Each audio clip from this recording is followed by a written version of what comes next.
Terima kasih sudah kembali lagi ke NTV. Sering ya kita undang untuk melihat nih sejumlah permainan. Kali ini mengenai pertarungan tim Garuda kita melawan Irak kemarin. Seperti apa Bung melihatnya performa mereka? Iya, sebetulnya kita mengawali pertandingan dengan sangat baik ya. Di babak pertama itu saya pikir kita sangat optimis melihat bagaimana Indonesia bermain. Aliran bola mengalir dengan baik dari lini pertahanan ke lini tengah, kerjasama antar pemain juga sangat baik. Bahkan kita menciptakan sejumlah peluang yang menurut saya seharusnya ada yang bisa menjadi gol.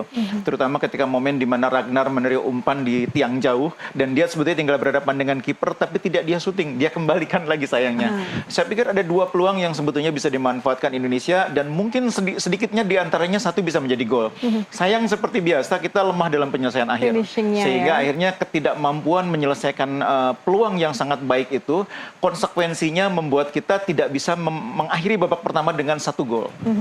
Dan kalau kita melihat sebetulnya evaluasinya apa sih Bungkus secara umum begitu ya dari permainan tim Garuda kemarin selain dari finishing, apakah mungkin ada lini-lini tertentu yang mungkin lemah begitu atau harus dikuatkan lagi? Nomor satu itu memang finishingnya, itu problem kita yang sudah terjadi bertahun-tahun dan ini masih terjadi. Yang kedua tuh problem adalah kita tidak tenang ketika di-pressing oleh lawan.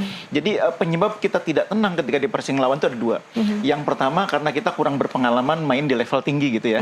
Yang kedua ketika fisik sudah menurun. Pemain ketika fisiknya sudah menurun, di-pressing itu agak cenderung panik dan berusaha segera membuang bola, segera melepas bola. Nah itu yang terjadi di babak kedua ketika kondisi pemain sebagian mulai menurun, di-pressing oleh Irak. Jadi Irak nih cara mainnya babak pertama dan babak kedua beda. Babak pertama mereka menunggu, mereka mencoba menarik pemain Indonesia keluar dari zona pertahanan dan mereka memanfaatkan dengan serangan balik. Babak kedua mereka lebih agresif, mereka melakukan pressing lebih ketat, bahkan cukup tinggi pressingnya dan kita mulai panik, apalagi fisik sudah mulai menurun.